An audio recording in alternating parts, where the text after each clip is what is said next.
And we are back with our panel. We've got Herman Cain joining our panel this morning. It's so nice to have you. Tim Scott joins us as well. Congressman, nice to have you very much. I've been telling everybody that he's going to endorse on our show this morning. But oh, no, we squeeze on him. I'm getting the squeeze on, that's for sure. Literally. Stress the hell up. It is kind of speak now. Brownstein is back with us as well. Roland Martin is back with us. So Herman Cain has endorsed already, Congressman.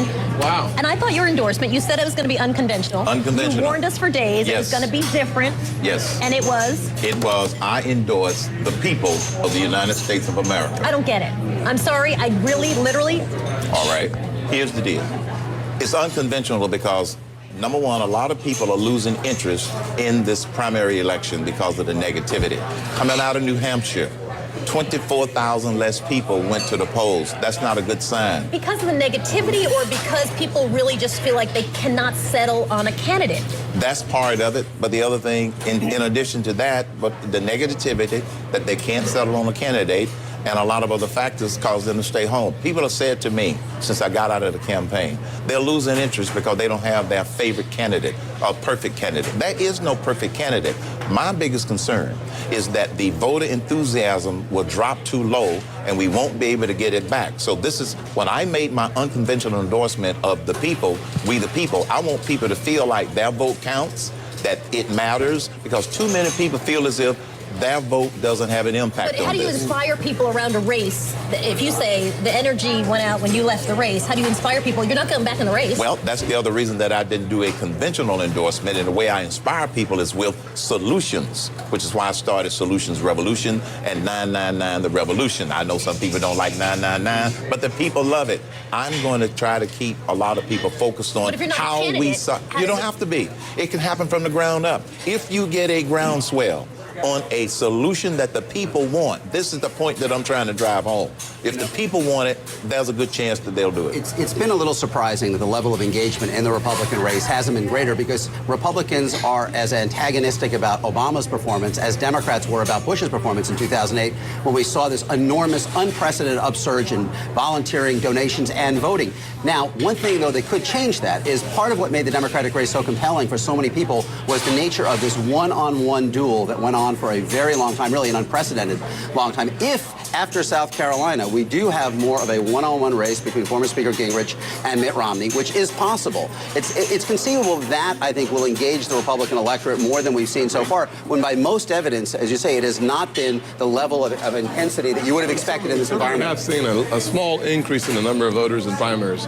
But I think what you'll see happening tomorrow is you'll see the race will narrow down to Gingrich, from my perspective, and Romney going forward.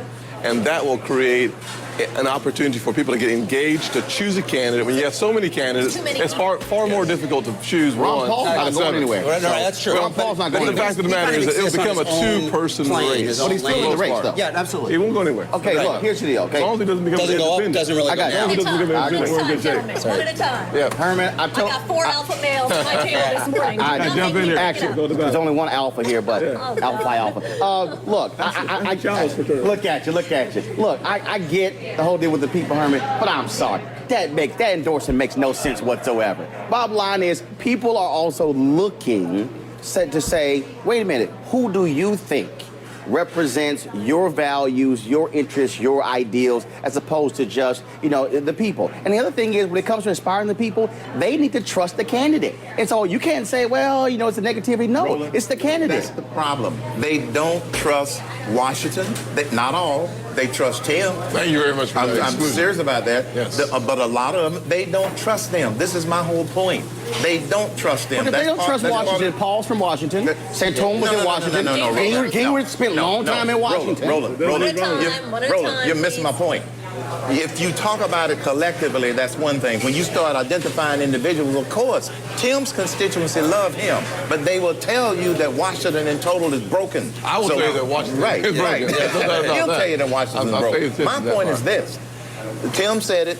People are going to get more engaged when it gets down to maybe 2 people. That's number one. But number 2, they still need to feel that their vote counts. That's what hasn't been happening. Too many people are just disengaged from the process. And I'm trying to give them another reason, a solution to focus on to get excited. And one of the central dynamics that we're going to be dealing with tomorrow in South Carolina and beyond is, as the race narrows, can Romney get above a ceiling? I mean, here, certainly in South Carolina, there's a sense, right, there's a sense even in his campaign that probably about a third of the vote is his ceiling, which is about what John McCain got in 2008. And the issue has been whether anybody could consolidate enough of the remainder of the party to get past him. At the beginning of the week, it didn't look like it. Now it looks like it might. So if Newt Gingrich is able to win here, going forward, the question will be, in a one-on-one race, or more of a one-on-one race, can Romney build in a way that he hasn't? You know, in all of the polling that has been done in the Republican race, every single national poll, he has reached 40% only once, which is incredible for a guy who has been identified as a front runner and also, until yesterday, had won Iowa and New Hampshire. You have 10 seconds before I have to get to my teas, then we'll pick it up on the other side. Romney was in the 20s for a very long time. Even in South Carolina, he was in the 20s in November, and now we find that he's 33, 34%. I believe what's going to happen is this will become a two-person race. Ron Paul's going nowhere without any question, but this will become, in theory, a two-person race between Mitt Romney and Newt Gingrich. If Newt wins tomorrow, this race is going on for a couple more months. If he doesn't win tomorrow, I think Florida will be the last stand he has. The exciting thing we have on the other side of this break, I believe Tim Scott is going to endorse someone. Come on, man, step up. Step up. I'm not endorsing you. Step up. You know what? Become a No hero. pressure. You can endorse me. I know I win. Pressure. Not the GOP primary, but you know. I know I lose. So we know we can endorse you. No pressure, but we will be putting the strong arm on.